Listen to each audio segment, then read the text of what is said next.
savez, au départ, on monte une revue, après c'est un coup de poker. On n'est pas sûr à 100% que ça puisse plaire.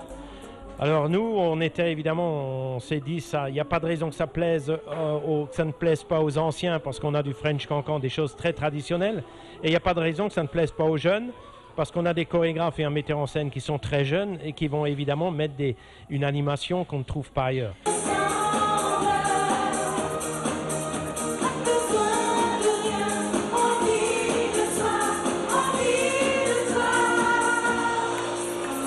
Chez nous, contrairement à la plupart des musicals, chez nous c'est avant tout la danse.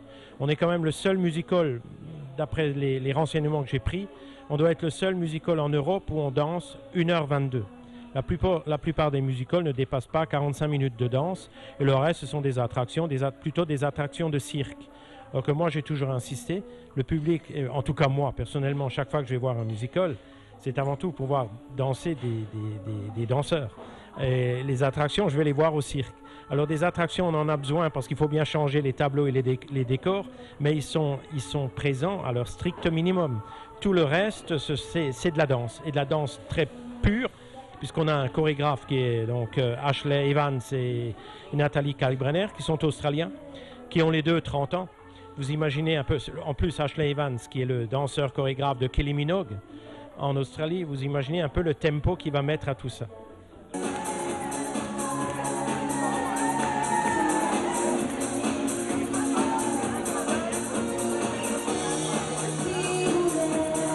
Pour connaître tous les musicals qu'il y a en France, d'abord les artistes sont du même niveau. Moi j'ai des danseurs qui ont été au Lido et qui me disent qu'ils préfèrent danser ici et que la revue ici est de meilleur niveau. Donc moi c'est quand même les artistes qui détiennent la vérité avant tout. Et puis pour connaître tous les musicals parisiens qui ont évidemment, ce sont des usines à touristes, ce que nous ne faisons pas ici, puisque ici nous devons fidéliser la clientèle. Nous souhaitons qu'ils reviennent au moins une fois par an. Donc on ne peut pas les décevoir. À Paris, vous allez au Moulin Rouge et très souvent on n'y va qu'une fois dans notre vie. Donc que vous soyez content ou que vous ne le soyez pas, ça changera quasiment rien.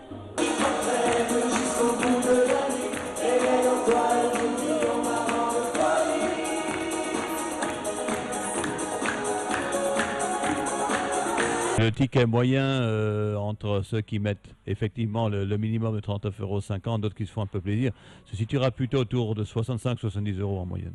De toute façon, vous ne pouvez pas gagner tout de suite de l'argent dans un projet comme ça. Moi je connais d'autres musicals qui ont ouvert un peu comme nous avec des investissements assez lourds. Il a fallu un temps. On n'atteint pas l'équilibre tout de suite. On ne peut pas se comparer notamment par rapport à notre confrère local qui lui a démarré petit, a progressé sur 25 ans. Nous, il a fallu mettre tout de suite quelque chose en place de sérieux parce qu'on est très vite comparé et puis forcément la clientèle aujourd'hui est devenue exigeante. Donc où on présente quelque chose qui soit au top, où il ne faut pas y toucher. Donc ça voulait dire tout de suite des investissements lourds et forcément à partir de là, la rentabilité devient qu'au fur et à mesure.